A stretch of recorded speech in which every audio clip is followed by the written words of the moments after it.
The High Line Canal is the most treasured asset in all of Southeast Denver.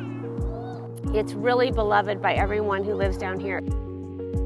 I've walked it with so many different people and I've made so many wonderful friends that it's changed my life. We should all appreciate that we have this wonderful treasure, a urban-rural setting of 71 miles that's unique in the United States. It's a wonderful place for recreation, for contemplation, for communing with nature.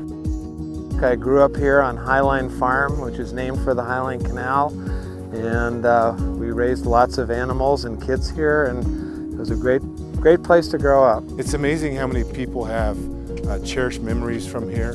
Lots of my friends, if you ask anybody about the High Line Canal, they'll be able to tell you a great story. When I first got involved with the High Line, I had been hurt at work and off work for 4 years. I was pretty out of shape and couldn't do much in the way of physical activity.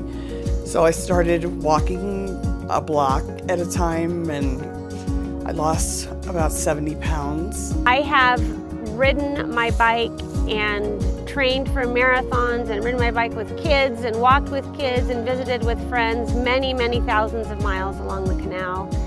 The canal, I'd say, is a nature preserve right next to your house.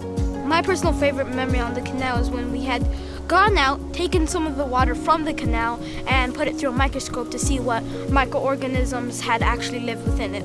And to say the least, we found quite a bit. Just looking at the water, you'd assume it was just dirty to be dirty, but it was actually a complete habitat.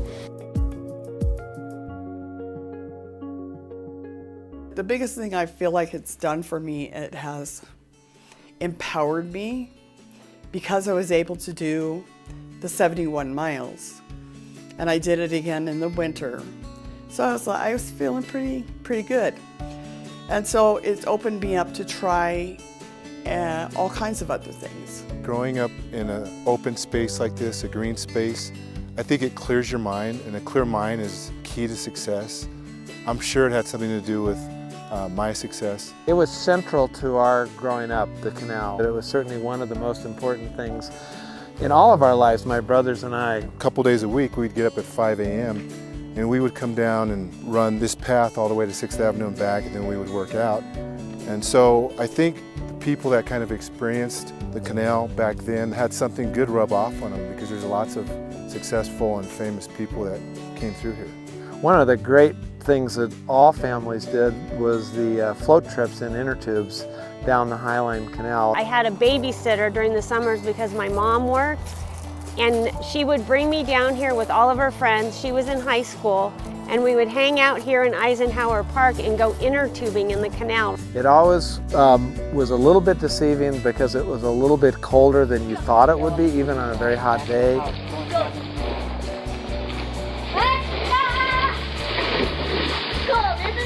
I was not this person that I am now.